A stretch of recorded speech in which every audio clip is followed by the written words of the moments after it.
चलिए बात कर लेते हैं इसी बीच एक बड़ी और अहम खबर की। तो दिल्ली सरकार में विभागों का बंटवारा हो गया है। डिप्टी सीएम प्रवेश वर्मा को पीडब्ल्यूडी विभाग, जल विभाग आशीष सूद को गृह मंत्रालय, कपिल मिश्रा के पास कला संस्कृति विभाग, मुख्यमंत्री के पास कौन कौन से विभाग रहेंगे वो भी बता देते हैं। वित्त मंत्रालय और भूमि राजस्व विभाग जो है वो मुख्यमंत्री रेखा गुप्ता के पास रहेगा। तो ये बड़ी और अहम खबर हम आपको बता रहे हैं। आज ही शपथ ग्रहण समारोह हुआ है और उसके बाद अब विभागों का बंटवारा भी हो गया है।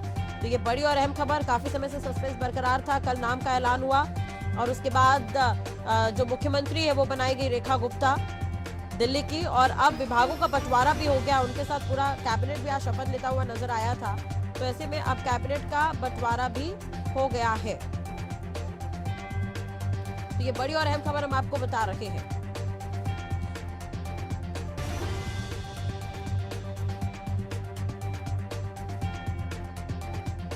पर ज्यादा जानकारी के लिए बात करेंगे ग्रुप एडिटर शिशिर उपाध्याय जी हमारे साथ जुड़ गए हैं। शिशिर जी, एक तरह से देखा जाए तो कल से सस्पेंस था, सीएम के नाम का ऐलान हुआ, कैबिनेट का ऐलान हुआ और उसके बाद शपथ ग्रहण समारोह और अब विभागों का बंटवारा भी हो गया है। किस तरह से देख रहे हैं इसे आप?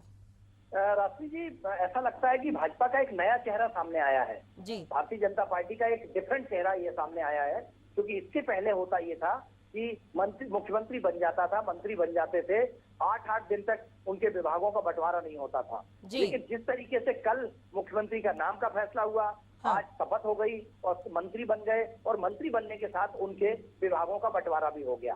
अब मुख्यमंत्री ने चूंकि वित्त विभाग अपने पास रखा है, और आप एक चीज का आपने ध्यान दिया होगा हाँ। कि जो पंजाबी पंजाबी सिख के रूप में सूद जी का नाम जो आया था, हाँ। सूद जी को बहुत महत्वपूर्ण विभाग दिया गया है।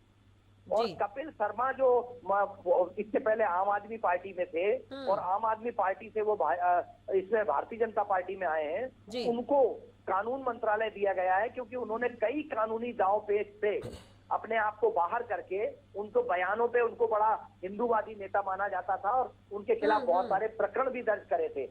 तो ये कानून मंत्री के रूप में उनको जिम्मेदारी देके ये बताया है कि जिस कानून की वजह से तुम प्रताड़ित हुए थे, परेशान हुए थे, अब उस विभाग में तुम्हें काम करना है। इसके साथ जिस तरीके से एक और उप मुख्यमंत्री के रूप में जिनको शपथ दिलाई गई है, उनको पीडब्ल्यूडी और जल संसाधन विभाग, आपको याद होगा कि पूरा भाजपा का चुनाव जमुना नदी की सफाई पर हुआ है, और वो विभाग अगर उन्होंने उप मुख्यमंत्री को दिया है, वर्मा जी को दिया है, परवेश वर्मा जी को, तो ये लगता है कि ये बहुत महत्वपूर्ण है, क्योंकि इनडायरेक्टली डायरेक्टली तो वहां पर उप मुख्यमंत्री परवेश वर्मा जी ने, क्योंकि मुख्यमंत्री वर्तमान जो मुख्यमंत्री के दावेदार थे आम आदमी पार्टी के अरविंद केजरीवाल, उनको हराया है। तो ये बहुत मायने रखता है उनका ये विभाग उनको मिल जाना। बिल्कुल। अब जैसा कि आप ये भी कह रहे हैं कि क्षेत्र समुदाय को ध्यान में रखकर ये मंत्रिमंडल का बंटवारा किया गया, वाकई वो स्थिति नजर भी आ रही है कहीं ना कहीं। और केवल पूरे कैबिनेट में देखा जाए तो एक महिला मंत्री है और वो खुद सीएम ही है। शिशिर जी जी बिल्कुल।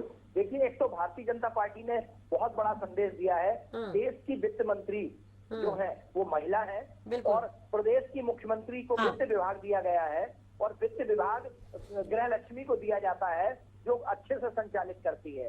और मुख्यमंत्री ने अपने पास वित्त विभाग रख के ये संदेश दिया है कि वो दिल्ली को एक कहीं ना कहीं, उनके पास राजस्व भी है। हाँ। दिल्ली में के मुख्यमंत्री के पास अन्य राज्यों को जो जमीन का मामला होता है वो बहुत बड़ा मामला है, और इसके साथ चूंकि दिल्ली को पूरे विश्व के जितने देश हैं उनके राजदूतों का जो कार्यालय होता है और हर राज्य के मुख्यमंत्री का वहां पर भवन होता है, उस विभाग का मंत्रालय होता है। बहुत सारी ऐसी जो टिपिकल कंडीशंस रहती हैं जो राजस्व विभाग से ही हैंडल होती हैं, वो भी मुख्यमंत्री ने अपने पास रखा है। तो मुझे लगता है कि ये मुख्यमंत्री का एक देश में एक अच्छी राजधानी के रूप में विकसित करने की जो मानसिकता है वह सामने आ रही है कहीं ना। चले, बहुत बहुत शुक्रिया आज जुड़ने के लिए शिशिर जी और बातचीत करने के लिए, तमाम जानकारी देने के लिए। तो विभागों का बंटवारा हो गया है, जैसा कि अभी शिशिर जी भी कहते हुए नजर आ रहे थे कि एक नया संदेश, नया मैसेज और नया बीजेपी। वाकई कई समय बीत जाते थे, विभागों का बंटवारा नहीं होता था। कल नाम ऐलान हुआ, शपथ ग्रहण और उसके बाद शाम तक विभागों का बंटवारा भी कर दिया गया है।